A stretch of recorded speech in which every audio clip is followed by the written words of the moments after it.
বৰক্ষেত্ৰীৰ বধিডুম higher ছেকেণ্ডাৰীত কৃতি ছাত্ৰ-ছাত্ৰীক সম্বৰ্ধনা। নলবাৰী জিলাৰ বৰক্ষেত্ৰী ৰাজচক্ৰৰ অন্তৰ্গত হিদিলাতাৰীস্থিত বধিড্ৰম হায়াৰ ছেকেণ্ডাৰীত কৃতি ছাত্ৰ-ছাত্ৰীক সম্বৰ্ধনা শীৰ্ষক এক অনুষ্ঠান অনুষ্ঠিত হৈছে। শিক্ষা অনুষ্ঠানখনৰ প্ৰাংগণত অনুষ্ঠিত সভাখনত সঞ্চালনা কৰে ধমধমস্থিত লুইট একাডেমীৰ অধ্যক্ষ মনোৰঞ্জন ভাগৱতীয়ে। শিক্ষা অনুষ্ঠানখনৰ জ্যেষ্ঠ শিক্ষক শামছুদ্দিন আহমেদে আধৰুৱা অনুষ্ঠানটো আদৰণি ভাষণ প্ৰদান কৰে। হায়াৰ ছেকেণ্ডাৰীখনৰ অধ্যক্ষ অমৰজ্যোতি বৰ্মনে অনুষ্ঠানটোত হায়াৰ ছেকেণ্ডাৰীখনৰ পৰা এই বৰ্ষত উচ্চতৰ মাধ্যমিকৰ পৰীক্ষাত কৃতিৰে উত্তীৰ্ণ 39গৰাকী ছাত্ৰ-ছাত্ৰীক সম্বৰ্ধনা জনায়।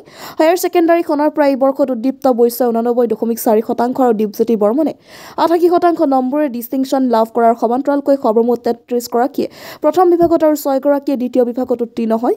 কৃতি ছাত্ৰ-ছাত্ৰীক সম্বৰ্ধনা জ্ঞাপন অনুষ্ঠানটোত মুখ্য অতিথি হিচাপে উপস্থিত থাকে গুৱাহাটী বিশ্ববিদ্যালয় ভূগোল বিভাগৰ অৱসৰী মুৰব্বী অধ্যাপক ডক্টৰ অৱনী কুমাৰ ভাগৱতী, হায়াৰ ছেকেণ্ডাৰীখনৰ স্বত্বাধিকাৰী ভুৱন বৰ্মন, গগন বৰ্মন, ৰূপক বৰ্মনহঁতই শিক্ষাৰ প্ৰসাৰত অঞ্চলটোত অহোপুৰুষাৰ্থ কৰি আহিছে বুলি কয়। উচ্চতৰ মাধ্যমিকত এই বৰ্ষত নামভৰ্তি কৰা ছাত্ৰ-ছাত্ৰী আৰু অভিভাৱকসকলৰ সন্মুখত হায়াৰ ছেকেণ্ডাৰীখনৰ অন্যতম স্বত্বাধিকাৰী ভুৱন বৰ্মনে উদ্দীপ্ত বৈশ্যৰ নামেৰে শ্ৰেণীকোঠাৰ শাখা আৰু দীপজ্যোতি বৰ্মনৰ নামত এখন বাৰ্ষিক আলোচনী প্ৰকাশ কৰাৰ কথা ঘোষণা কৰে। সভাত নলবাৰী জিলা অধিবিদ্যা পৰিষদৰ সম্পাদক কৃষ্ণকান্ত মহন্ত, বিশিষ্ট সমাজ হিতৈষী কল্প তালুকদাৰ, দৌলাশাল হাইস্কুলৰ অৱসৰী প্ৰধান শিক্ষক ভৱেন কুমাৰ কলিতা, সমাজকৰ্মী কুশল ৰয়, শৈলেন ডেকাকে প্ৰমুখ কৰি কেইবাগৰাকীও বিশিষ্ট ব্যক্তি আৰু শতাধিক ছাত্ৰ-ছাত্ৰী, অভিভাৱক, অভিভাৱিকা উপস্থিত থাকে।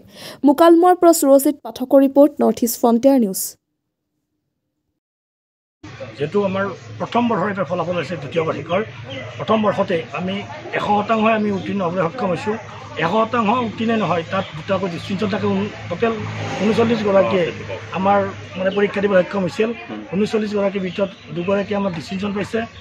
আপোনাৰ 11জনে ষ্টাৰ কৰিছে, 20জনে ফাৰ্ষ্ট ডিভিজন পাইছে আৰু 6জনে আপোনাৰ ছেকেণ্ড ডিভিজনৰ পৰা সক্ষম হৈ তেওঁলোকে উত্তীৰ্ণ হ'বলৈ সক্ষম হৈছে। আমাৰ ছেকেণ্ড ডিভিজনৰ লাষ্ট পাৰ্চেণ্টেজ হৈছে 58। তাক লৈ যথেষ্ট সুখী। যিখিনি পাৰ্চেণ্টেজ লৈ আমাক বিশ্বাস অভিভাৱকখিনি দিছিলে, সেই বিশ্বাসখিনি যেন আমি ঘূৰাই দিয়াত সফল হৈছোঁ, সেইটোক লৈ খুবেই আনন্দিত, খুবেই মানে উৎফুল্লিত হৈছোঁ। তাকে লৈ আজি সেই শিক্ষাৰ্থীখিনিক অভিভাৱকখিনি লৈ আজি এখন সভা আহ্বান কৰিছিলোঁ।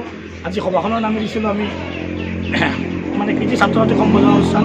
তেওঁলোকে এটা সম্বৰ্ধনা জনালোঁ আৰু সম্বৰ্ধনাৰ লগত লগে লগে মই এটা ঘোষণা দিলোঁ। মোৰ আগতেই ঘোষণা দিয়া আছিলে, আজি ৰাজহুৱা হিচাপে পুনৰবাৰ ঘোষণা কৰিও অনুষ্ঠানখন যেতিয়া থমথমে উঠে, যেতিয়াকৈ মানে মানুহে আঁকোৱালি ল'ব, যেতিয়াকৈ ষ্টুডেণ্ট বাঢ়িব, যেতিয়া আমি ছেকশ্যন কৰিব যাম, ছেকশ্যন কৰিব যোৱাতে এই ছেকশ্যনটোৰ নামে আমি ক শাখা নকৰি যিজনে এইবাৰ আমাৰ বধিড্ৰমৰ আটাইতকৈ ভাল পাৰ্চেণ্ট লৈ বিজ্ঞান শাখাত মানে উত্তীৰ্ণ হ'ল, আমাৰ ৰামপুৰৰ উদ্দীপ্ত বৈশ্য, আমাৰ মনোৰঞ্জন বৈশ্যৰ ল'ৰা, তো উদ্দীপ্ত বৈশ্যই 90% লৈছিল। আৰু তেতিয়াই মোৰ আগতে ঘোষণা কৰিছিল, যিজনে ফাৰ্ষ্ট ল'ৰা হওক বা ছোৱালী হওক, যিজনে প্ৰথমে উত্তীৰ্ণ হৈ এটা শাখা মানে আমি আৰম্ভ কৰিব লাগে। প্ৰথম যিজনে ভাল পাৰ্চেণ্ট লৈছিল তেওঁৰ নামত আমি এটা শাখা আৰম্ভ কৰিম। আৰু সেই হিচাপে আজি আমি ঘোষণা কৰিলোঁ যে সেই শাখাটোৰ নাম আমি উদ্দীপ্ত শাখা নামে আমি ঘোষণা কৰিলোঁ। এই বধিড্ৰম হায়াৰ ছেকেণ্ডাৰী স্কুলৰ ছাত্ৰ-ছাত্ৰীসকলক সম্বৰ্ধনা জনোৱা অনুষ্ঠান। তেওঁলোকে উচ্চতৰ মাধ্যমিক পৰীক্ষাত ভাল ফল প্ৰদৰ্শন কৰাৰ কাৰণে তেওঁলোকক নিমন্ত্ৰণ কৰি আনি, তেওঁলোকৰ অভিভাৱকসকলক নিমন্ত্ৰণ কৰি আনি ইয়াত আনুষ্ঠানিকভাৱে সম্বৰ্ধনা জনোৱা হৈছে। মই ব্যক্তিগতভাৱে এই স্কুলখন স্থাপন হওঁতে মই ইয়ালৈকে আহিছিলোঁ আৰু সেই উদ্বোধনী অনুষ্ঠানত মই আছিলোঁ। আৰু এই স্কুলখনৰ যিটো লক্ষ্য উদ্দেশ্য আৰু স্কুলখনৰ কৰ্তৃপক্ষই যি ধৰণে এই অঞ্চলটোক আগুৱাই নিয়াৰ কাৰণে ছাত্ৰ-ছাত্ৰীসকলক আপ্ৰাণ চেষ্টা কৰি তেওঁলোকক শিক্ষা গ্ৰহণত সহায় কৰিছে, এইটো আমাৰ সকলোৰে কাৰণে বৰ ভাল কথা।